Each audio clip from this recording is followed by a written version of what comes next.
Buddy, it's simple. Sell your apartment. Your car too. Don't argue. My mother-in-law smirked. They took a $550,000 mortgage to buy the beach house, under my name. Oh, and you're invited to the housewarming. 63 guests. Just pay for the food, my brother added. I smiled, until I found the hidden contract. That night, I hired a lawyer. The next morning, they were served court papers. 72 missed calls. Mom cried. Siblings begged. Dad called nonstop. My name is Nathan, and I smiled while they took everything. Buddy, it's simple. Sell your apartment. Your car too. Don't argue, my mother-in-law said, her voice smooth, almost amused. I stood in the middle of their oversized kitchen, the marble counters glowing under the afternoon light. The smell of lemon-scented cleaner mixed with the faint aroma of her perfume. Something expensive, cold, sterile. Like her. The papers were already signed. The mortgage, $550,000, already approved. For the beach house. In my name. Across the table, my brother-in-law Michael scrolled through his phone like none of this was unusual. Oh, and you're invited to the housewarming, he added without looking up. 63 guests.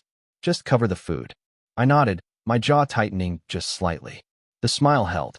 They had built the entire purchase on me, my credit, my name, my stability. And now they stood there, turning it into an afterthought, into a convenience. For years, I was the safe one, the steady one. When Stephanie, my wife, racked up credit card debt, I paid it. Quietly, without reminders. When her parents needed help with the property taxes on their second home, I wired the money. When Michael's business fell apart for the third time, I co-signed his new loan. The only option, they said. Because I had the credit. I had the clean record. They never said thank you. They said it was family. Family, I learned, was their word for obligation. I used to tell myself it was love. That they simply leaned on me because I could bear it. But standing there, hearing them assign me another bill like assigning someone to take out the trash, I saw it fully for the first time. They didn't forget me. They erased me. I used to believe I was part of them. When Stephanie and I married, I thought I was marrying into a family that cared. Her mother, Stephanie, kissed me on the cheek at the rehearsal dinner and whispered, "You're one of us now, Nathan." It felt real back then. I was young, steady, patient. That's what they liked about me. I was the one who would always stay calm while others broke. The first time Michael called for help, it was small. His car had broken down, and the repairs cost more than he had. Stephanie called me late that night, voice soft, persuasive. "He just needs a little help, Nate. You know how hard he's trying." I wired the $1,200 before sunrise. It was supposed to be a one-time thing. It never was. That year Stephanie left her job, said it was only temporary, to help her mother manage some family affairs. I carried both of us while she regrouped. Her parents praised her sacrifice, as if quitting work was an act of nobility. Months became years. Michael's second request was larger. A failed investment. $8,000 this time. "He's your brother too, Nate." Her father said it like a commandment. When Stephanie's health scare came, they needed help with medical bills. Insurance issues, they said. I dipped into my savings. Again, no one asked how much I had left. They assumed it was infinite. I worked longer hours. Quietly. Efficiently. I sold my old car to cover Stephanie's credit card balance when her online boutique collapsed. I canceled my own gym membership, my weekend trips with college friends, the few pieces of life I kept for myself. Whenever I hinted that it was becoming too much, Stephanie would smile that fragile smile, reach for my hand and say, "You're so strong, Nathan. Not everyone has your strength." Strength. That was their word for silence. When Stephanie and her husband, Robert, decided to help the kids buy the lake cabin, they came to me. Not for advice. For my signature. "You're the only one with the credit score for it," Robert said. "Technically, it's just paperwork. You're not really responsible." I signed. Then came Michael's third business, a startup with no business model. He needed a co-signer for $45,000. Stephanie whispered at night, "He just needs this one chance. He'll make it work this time. He's family, Nathan." I signed again. I always signed. I didn't want to watch them fall. I wanted to believe that one day they'd stand on their own. But they never did. They didn't have to. They had me. The phone calls became patterns. The late-night requests. The emergencies. Always emergencies. When my father passed last year, they barely noticed. Stephanie sent flowers. Michael texted a thumbs up under my funeral post. I handled the estate alone. Stephanie stayed behind to help her mother plan renovations for the beach house. That's when I first started noticing it, the way they spoke about the house like it was already theirs. When we finally get the beach place set up. When we host the summers. Once we expand the deck. They never said we as in Stephanie and me. It was we as in them. When Robert invited me to lunch that fall, he slid a folder across the table without much ceremony. It's just paperwork, son. It'll make things cleaner with the mortgage company. You're stable. They like stable. I glanced at the first page. My name. The full loan balance. Sole responsibility. No co-signers. I should have refused. But I nodded. Because by then, I was already too far in to pull back. I signed. And they smiled. They always smiled. I wasn't looking for it. I wasn't searching for any secrets or trying to uncover anything. I had already surrendered to the weight of it all. The endless favors. The mounting debts. The quiet burden that I carried because I told myself that's what family meant. That's what love required. But sometimes the truth doesn't wait to be found. It sits there patient, waiting for the moment you finally stumble across it. That night, I was simply looking for the lease documents for my car. The lease was ending. The payments had been coming out of my account for months, though Stephanie's brother Michael had been driving it exclusively. Another silent arrangement. Another quiet debt. The filing cabinet was overstuffed, papers jammed into each drawer without any order. Bills. Old insurance forms. Receipts. And then something else. A beige envelope. No label. No stamp.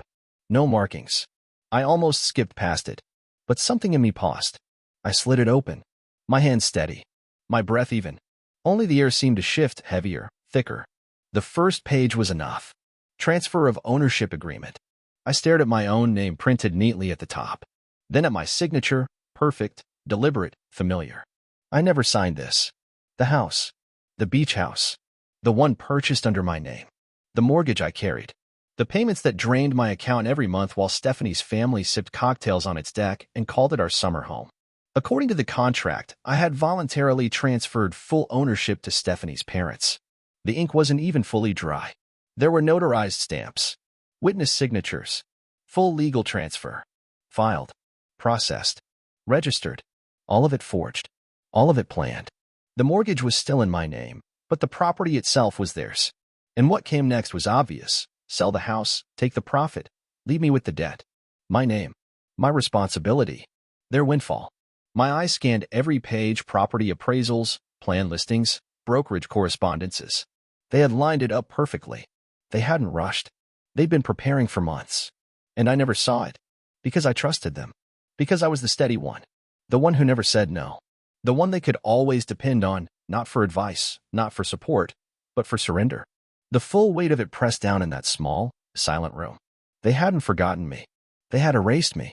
At 1:14 a.m., I called Matthew. He was an attorney I had met over a year ago, briefly, at a financial conference. We had exchanged cards, chatted about risk models over weak hotel coffee. I had helped him run some predictive analytics for one of his cases, pro bono. Back then, it was nothing. Now, it was everything. I laid it all out. Slowly. Methodically. The forged documents. The property transfer. The years of financial exploitation. The pattern of coercion. The quiet manipulation that had stretched for years until now it threatened to collapse entirely on me. He listened without interruption. His breathing was steady. And when I finally finished, there was a pause. A kind of pause that carries weight, not hesitation. They were smart, Matthew said finally. But not smart enough. I closed my eyes. We can fight this? I asked, though I already knew. We're not going to fight, he said. We're going to dismantle them. I nodded. For the first time in years, I slept. Deeply. Fully. The legal motions were filed within 36 hours. Forgery. Fraud. Identity theft. Unauthorized transfer of property. Conspiracy. Civil damages. Criminal referral. By sunrise, the paperwork was already being served. The first call came at 7:42 a.m. Stephanie. Baby, what's going on? I just got a call from Michael. I didn't answer. By 8:15, my phone buzzed again. This time, it was her mother.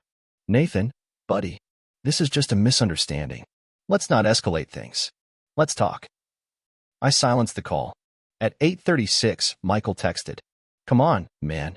We can fix this. Don't destroy the family over paperwork. Then another. We're still family, bro. We've all made mistakes. At 9:02, her father tried. You're making a mess you can't undo, son. You're emotional right now. Calm down. Let's sit down and resolve this as adults. But I was calm. Calmer than I had ever been. Because for the first time, I saw everything for what it truly was. They never loved me. They loved my stability. They loved my credit score. They loved my ability to absorb their mistakes. And they assumed I would always carry it. That I would break quietly, as I always had. But I wasn't breaking. Not anymore. By noon, 72 missed calls sat glowing on my screen. Their desperation grew thicker with every message. Stephanie's mother left long voicemails, crying. Her father's tone shifted from patronizing to pleading. Michael's texts became shorter, harsher, panicked. You're ruining everything. Do you even know what you're doing? You're blowing up the whole family. Yes, I did. And I wasn't finished yet. The court motions triggered immediate financial freezes. The brokerage accounts they had intended to funnel the house sale profits into were frozen pending investigation. The bank accounts reviewed. The credit lines suspended. The fraudulent documents flagged and invalidated. The house? Legally locked under litigation. Unsellable. Untouchable. Matthew worked quickly. Efficiently. He found more than I expected. Years of quiet transfers. Hidden transactions in my name. Quiet manipulations that had grown bolder each time they succeeded. I was no longer holding the weight for them. Now, they were standing naked before the weight of their own making. The silence from my end terrified them. I said nothing. No explanations. No justifications. No more calls. No more compromises. They were used to my voice smoothing the edges of their recklessness. But now, there was only my silence. And my silence weighed more than any words ever could. The first court date arrived faster than they expected. They came dressed for war. Stephanie sat beside her father at the long mahogany table, pale, eyes darting. Her mother wore that same cold smile she used during holidays, the one she used to mask guilt as graciousness. Michael couldn't hold still. His knee bounced. His fingers tapped the table rhythmically. They didn't greet me when I walked in. They didn't dare. My attorney, Matthew, placed the thick binder on the table with care, letting the weight of it land with a soft, final thud. 2 years of records. Every transfer. Every forgery. Every illegal signature. Every lie wrapped in politeness. The judge flipped through the first few pages. His face didn't change, but the stillness said enough. He had seen men like Robert before. Entire families like theirs. Matthew spoke clearly, his voice steady and precise. Your Honor, this is not a matter of simple miscommunication between relatives. This is a calculated pattern of financial exploitation, identity fraud, and conspiracy that has resulted in significant monetary and reputational damage to my client, Mr. Nathan Cole. Robert tried to interrupt. Your Honor, we're talking about family here. Emotions got mixed. Papers might have. The judge raised his hand. Sir, you will not speak unless addressed. And you would be wise to let your counsel do the talking. The evidence here is considerable. Stephanie kept her head down. She hadn't looked at me once. Her mother's smile was thinning, cracking at the edges. Michael tried to glance my way, almost as if searching for some trace of the man I used to be. The one who always forgave. He didn't find him. That man no longer existed. The financial audit stripped him bare. The shell accounts Robert had hidden beneath corporate umbrellas? Frozen. The second mortgage Michael had pulled illegally under my name? Voided. The offshore transfer Stephanie's mother had quietly arranged to secure a safety net? Reversed. The false property transfer for the beach house? Nullified. Returned to my full legal ownership. And the debts, all of them, were reassigned appropriately under their names. Civil penalties multiplied. Fines stacked. But none of it stung them like what came next. The criminal referrals. Forgery. Wire fraud. Financial elder abuse statutes applied retroactively due to the forged co-signatures involving my late father's estate. Robert's attorney negotiated. He offered settlements. Apologies. Promises to correct everything. The DA declined. Intent mattered. And they had left too much of it in writing. Michael would likely serve time. Robert faced multiple federal charges. Stephanie? She tried to claim ignorance. But ignorance doesn't protect you when your signature appears on forged documents in 3 separate jurisdictions. Her tears didn't sway the judge. Her family's last defense was always the same. We're family. We didn't think he'd take it this far. That was always their secret belief. That no matter what they did, I would stay quiet. that my strength was their immunity. They mistook endurance for permission. They mistook silence for weakness. They mistook me. The sentencing hearings were quiet. Media outlets barely noticed. It wasn't big enough for headlines. Just another family lawsuit gone sour. But inside that courtroom, everything was different. That's where I reclaimed my name. The judge handed down his decision on a Wednesday morning. The air smelled faintly of stale coffee and disinfectant. Light filtered through the tall windows and pale stripes across the wooden floors. The defendant's actions demonstrate a pattern of calculated deception, he said, voice low, steady. The plaintiff is awarded full compensatory damages, full property ownership, and punitive damages in accordance with state and federal statutes. He paused, looked directly at Robert. You exploited this man's trust for years. You mistook his decency for surrender. This court does not. The gavel dropped, and with that single sound, clean, sharp, final, it ended. Outside the courthouse, the sky was overcast. I didn't wait for them to leave. Michael was already being led into the transport van, wrists cuffed, head lowered. Robert stood on the steps, his attorney speaking quietly into his ear, trying to soften the inevitable. Stephanie's mother was crying, not from guilt, but from the public humiliation. Stephanie stood a few feet away, her face hollow. She finally spoke then, the first words since it all began. Why, Nathan?